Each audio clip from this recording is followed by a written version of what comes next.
only child of her only dead daughter. This granddaughter has not, up to now, really caused her any trouble. She does her schoolwork so well that the teachers say she can be anything she wants. She says yes ma'am and no ma'am at the times and on the occasions that Wilma has taught her to. She stays well out of the sight and sound of her grandfather, Carson. What more, Wilma asks herself, can she ask for? The child is not a beauty, but perhaps, thinks Wilma, this will work in her favour. She considers that this is the person who will have to help her in old age, and so she softens her voice until it is almost pleading. I ain't tell you that young girls like you must stay indoors, she chides mildly. I ain't tell you about the things that live in the Baxter's tunnels.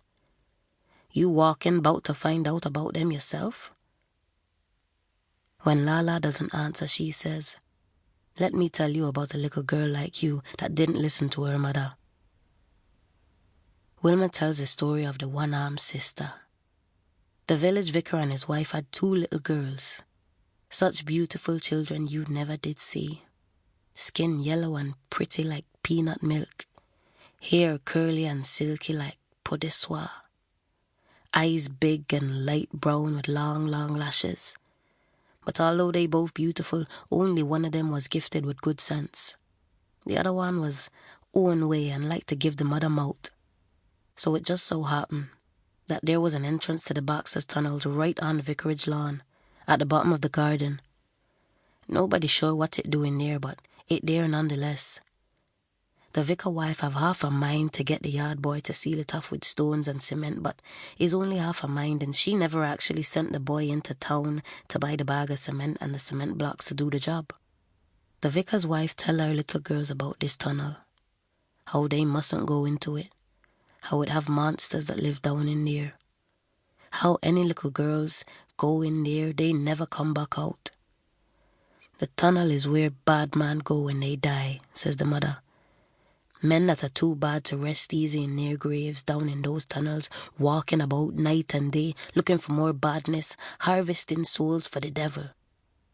The mother tell them, but the little girl with the good sense listen, and the one that don't have any get more curious than ever. This sister question her mother, wonder what in the tunnel that is so sweet she wanting her away from it. Because this good-for-nothing girl already developing a taste for things that her mother tell her not to have.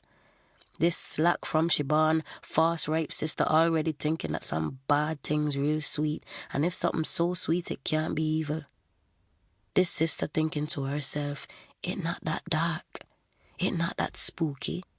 What is the use of a tunnel if you don't get to see where it lead? It's just this kind of tunnel that this sister decides she must explore, say Wilma. So she ups herself one evening when her mother was taking tea with the doctor wife. It was important matters they was talking, says Wilma, because the vicar's wife was a good mother, not one to leave her children alone for even a few seconds. But a few seconds is all the devil need. Pretty soon the vicar's wife hears screaming so sharp and piteous it shake the teapot on the table with the tea. The vicar's wife and the doctor's wife run out and see the good sister holding on to the other for dear life, and something they can't quite see pulling the stupid one by her other arm back into that tunnel. Well, the vicar's wife and the doctor's wife and the yard boy all grab onto the good sister and they pulling her, and she pulling the bad sister away from the thing in the tunnel. And, says Wilma, maybe it's only because her husband is a vicar and a man of prayer that they get the stupid sister out. But that monster in the tunnel take her arm from her. Sure as day, when they rescue that sister, there is a bleeding stump where her arm used to be. That left arm end in a knot just above what used to be her elbow. She survive, of course, says Wilma. The wicked often do. But she have a stump to remind her what stupid get her. Sure enough, the mother get the yard boy to seal up that tunnel quick after that. But the arm already in there. Curiosity killed the cat, says Wilma. Don't make yourself stupid like the one-armed sister. There is something about the story that angers Lala. Perhaps the fact that Wilma expects her at 13 years old to believe it. And none of them went